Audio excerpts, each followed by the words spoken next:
नमस्कार। कक्षा 11वीं, विषय मनोविज्ञान। प्रिय छात्रों, पिछले दो वीडियो में हमने मनोविज्ञान का अर्थ, व्याख्या और स्पष्टीकरण की बात की तथा मनोविज्ञान के स्वरूप एवं उद्देश्यों के बारे में हमने चर्चा की। आज हम बात करेंगे मनोविज्ञान का उद्भव और विकास कैसे हुआ। तो आइए आज का वीडियो शुरू करते हैं। मनोविज्ञान का उद्भव और विकास। मनुष्य के मन और व्यवहार को समझने के लिए प्राचीन काल से प्रयत्न होते रहे हैं। ये प्रयत्न मानव उत्पत्ति जितने ही प्राचीन है।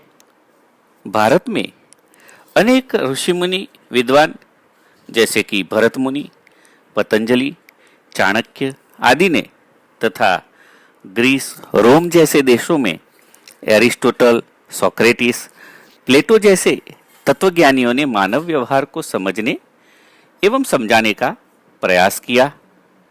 एरिस्टोटल के बाद मध्य युग में ज्ञान की शाखाओं का विकास अवरुद्ध हो गया, किंतु ईस्वी सन 1600 से तात्विक प्रश्नों की चर्चा फिर शुरू हुई। इस कालखंड में अनेक तत्वज्ञानियों ने विश्व के अंतिम स्वरूप की चर्चा के साथ मन, बुद्धि के विषय पर भी चर्चा की। आधुनिक मनोविज्ञान में सबसे पहले आया रचनावाद, जिसके स्थापक है विल्हेम वुंट। आधुनिक मनोविज्ञान को प्रयोगात्मक रूप देने का यश विल्हेम वुंट को दिया जाता है। दोस्तों, इस बात को भी बिल्कुल ध्यान में रखिए कि आधुनिक मनोविज्ञान को प्रयोगात्मक रूप देने का यश किसको जाता है, एमसीक्यू में पूछा जाता है, तो इसे बिल्कुल याद कर लें। आगे बढ़ते हैं।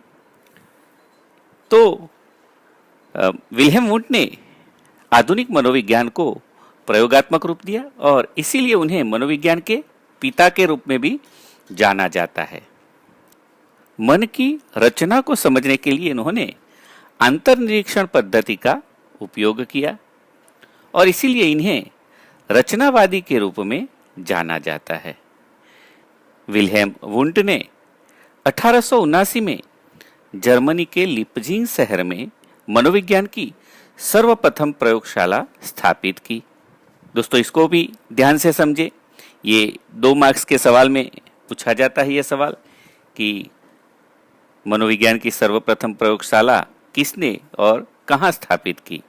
तो जर्मनी के लिपजिंग शहर में विल्हेम वुंट ने 1879 में, इसको जरा ध्यान में रखिए।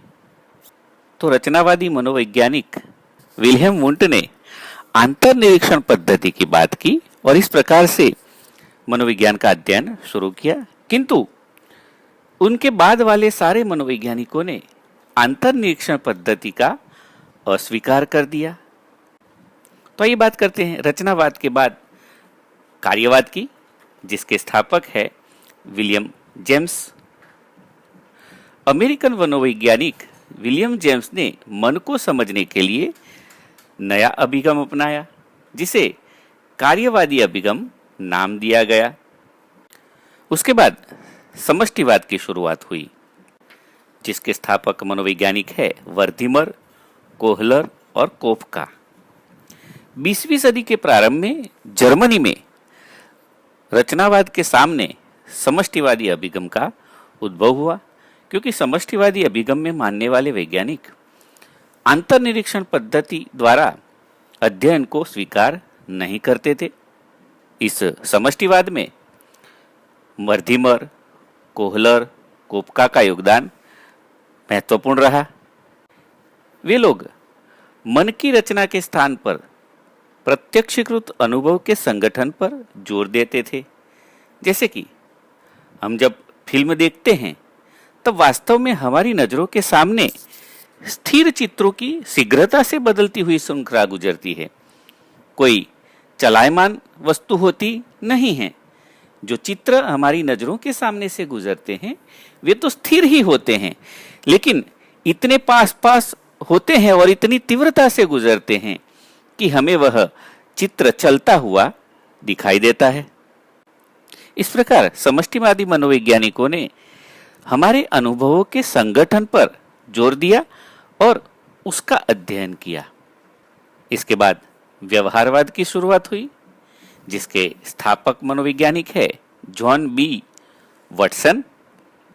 जॉन बी वॉटसन ने मनोविज्ञान की विषय वस्तु के रूप में मन और चेतना का विरोध किया, क्योंकि मन और चेतना ऐसी वस्तुएं हैं जिनका अध्ययन संभव नहीं है, क्योंकि वह ठोस स्वरूप में हमारे सामने नहीं है, उसे हम देख नहीं सकते हैं, तो उसका अध्ययन कैसे हो सकता है।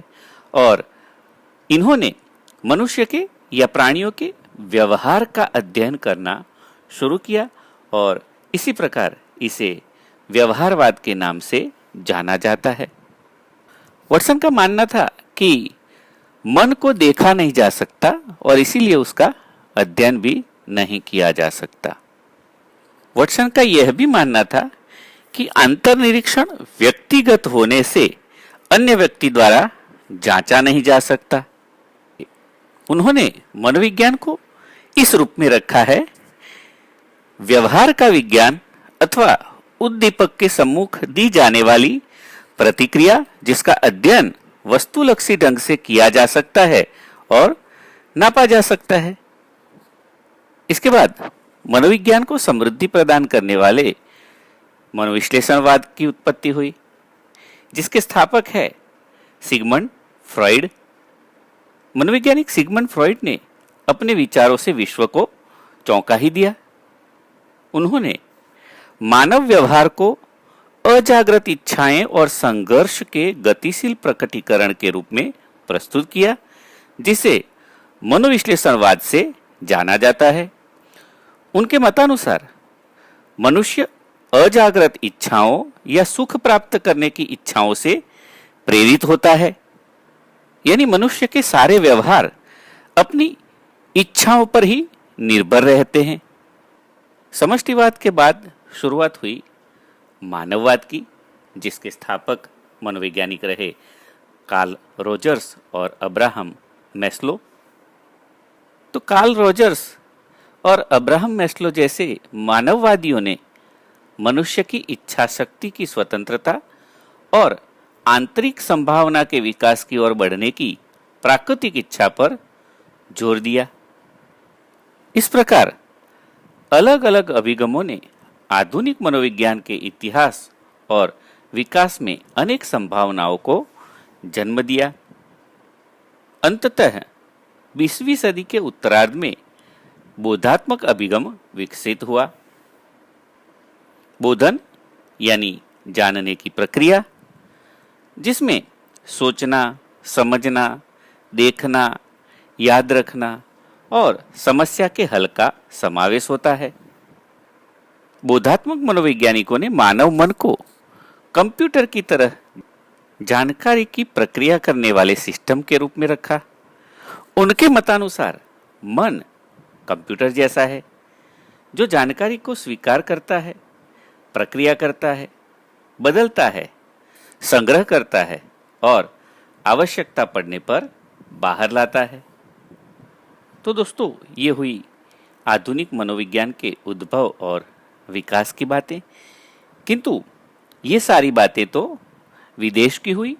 भारत में मनोविज्ञान के उद्भव और विकास की क्या स्थिति रही, इसको देखें तो 1905 में बोजेंद्रनाथ सील द्वारा कोलकाता यूनिवर्सिटी में मनोविज्ञान की सर्वप्रथम प्रयोगशाला स्थापित की गई और तभी से भारत में मनोविज्ञान का विकास शुरू हुआ। गुजरात में मनोविज्ञान के विकास में देखें तो वडोदरा में 1935 में शिक्षा और मनोविज्ञान विभाग का प्रारंभ किया गया और तब से गुजरात में भी मनोविज्ञान के अध्ययन की शुरुआत हुई। इस प्रकार भारत में भी मनोविज्ञान विषय की यात्रा शुरू हुई। 1924 में इंडियन साइकोलॉजिस्ट एसोसिएशन की स्थापना की गई। 1954 में इलाहाबाद में ब्यूरो ऑफ साइकोलॉजी की स्थापना हुई। गुजरात में 1952 में स्वतंत्र मनोविज्ञान विभाग शुरू किया गया और वर्तमान समय में गुजरात की अधिकांश यूनिवर्सिटियों में मनोविज्ञान के विशिष्ट अभ्यासक्रम चलाए जा रहे हैं। तो आइए दोस्तों, अब कुछ परीक्षा लक्ष्य बात कर लेते हैं। अब हम कुछ महत्वपूर्ण वाद और उसकी अभ्यास की विषय वस्तु क्या रही उसको, और कुछ महत्वपूर्ण वाद और उसके स्थापक मनोवैज्ञानिकों के बारे में जानकारी प्राप्त कर लेते हैं। तो आइए देखते हैं इन दोनों कोष्ठकों को। पहला कोष्ठक, जिसमें मनोविज्ञान के महत्वपूर्ण वाद और उसकी अभ्यास की विषय वस्तु क्या थी उसके बारे में जानते हैं। तो रचनावाद, रचनावाद मन का अध्ययन करता है, चेतना का अध्ययन करता है। उसके बाद आया कार्यवाद, कार्यवाद मन और व्यवहार का अध्ययन करता है। उसके बाद व्यवहारवाद आया, व्यवहारवाद व्यवहार का अध्ययन करता है, मनुष्य एवं प्राणियों के व्यवहार का अध्ययन करता है। और उसके बाद मनोविश्लेषणवाद आया, मनोविश्लेषणवाद अचेतन मन का अध्ययन करता है। तो ये हुई कुछ वाद और उसकी अभ्यास वस्तु की। आइए अब बात करते हैं दूसरे कोष्ठक की, जिसमें कुछ वाद या संप्रदाय और उसके स्थापकों के नाम लिखे हैं। तो किस वाद का स्थापक कौन सा मनोवैज्ञानिक रहा, इसको समझने के लिए सरल रहेगा। तो आइए देखते हैं। रचनावाद, जिसके स्थापक है विल्हेम वुंट। कार्यवाद, जिसके स्थापक है विलियम जेम्स। व्यवहारवाद के स्थापक है जेबी वॉटसन। समष्टिवाद के स्थापक है वर्धीमर। मनोविश्लेषणवाद के स्थापक है सिगमंड फ्रॉइड। मानववादी अभिगम के स्थापक है कार्ल रोजर्स और मैस्लो। तथा नूतन व्यवहारवाद यानी कि नवीन या नव्य व्यवहारवाद के स्थापक है स्किनर और टॉलमैन। तो दोस्तों, यहाँ ये मनोविज्ञान के उद्भव और विकास की बात पूर्ण होती है। मैं आशा करता हूँ कि आपने इसे अच्छी तरह से समझा होगा।